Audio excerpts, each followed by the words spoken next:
When my wife, Sarah, told me she was going on a simple girls' trip, I didn't think much of it at first. She and her friends often planned short getaways to relax, laugh, and unwind from work. Still, something about this trip felt different. She avoided details, brushed off my questions, and seemed oddly defensive whenever I asked where exactly they were going. The night before her flight, she packed more carefully than usual. I noticed new dresses, a fancy swimsuit, and a perfume I hadn't seen before. "Just want to look good for the pictures," she said with a quick smile, but her eyes darted away from mine. My gut tightened, but I stayed quiet. I didn't want to seem controlling. On the morning of her departure, I helped her load her bags into the car. She hugged me tightly, almost too tightly, as if to hide something behind that embrace. "Don't worry," she whispered. "It's just a girls' trip."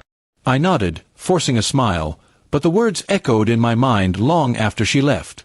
A few hours later, I decided to scroll through social media. One of her friends had tagged her in a post. It was a photo of a sunny island resort, beautiful beaches, blue waves, and cocktails. But what caught my eye wasn't the scenery.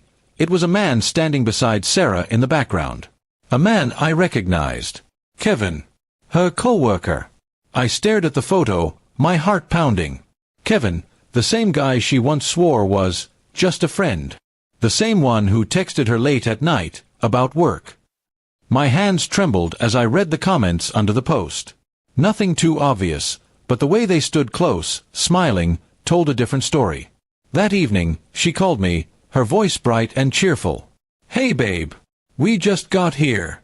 It's beautiful, I wish you were here," she said. I played along, pretending everything was fine. Then, just before hanging up, I said casually, "Tell Kevin I said hi.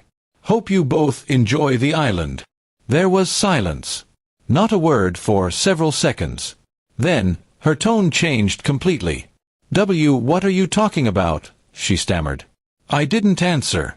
I just said, "Have fun," and ended the call. For the next hour, I didn't hear from her. But around midnight, my phone buzzed. It was a message from her, "I'm coming home." No explanation, no excuse, just those 3 words. I almost laughed, not out of joy but disbelief. The next morning, I checked her flight tracker. She had booked the earliest return ticket she could find. When she walked through the door that evening, she looked drained, her hair messy, her face pale. She avoided my eyes as she dropped her luggage by the door. "I can explain," she said softly. "It wasn't what you think." But I stayed silent. I'd spent the entire night thinking about all the time she'd dismissed my concerns, all the time she'd lied about being busy or with friends. My silence seemed to hurt her more than anger ever could. Finally, she broke down. "It was supposed to be a group trip," she said, "but some of the girls canceled last minute. Kevin happened to book the same island for his vacation, and we just—" She stopped, realizing how hollow her words sounded. I looked at her calmly. "You don't owe me lies anymore, Sarah," I said.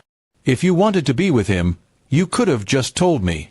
Her eyes filled with tears, but I'd already reached the point where sympathy didn't exist anymore. The following days were quiet. She tried to talk, cook, act normal, but the trust was gone. Every sound, every movement between us carried the weight of what she'd done. Eventually, she admitted the truth. She hadn't planned to meet Kevin by accident. It was planned weeks in advance. When she confessed, I didn't yell. I simply told her to pack her things and take time to think about what she really wanted. As she walked out, I realized that sometimes you don't need to chase revenge. The truth, when it finally shows its face, does all the work for you. In the end, I wasn't left with anger, just clarity. The woman who promised me honesty chose deception. And the man she thought would make her happy vanished the moment things got real. She lost everything that mattered, all because of one simple girls' trip.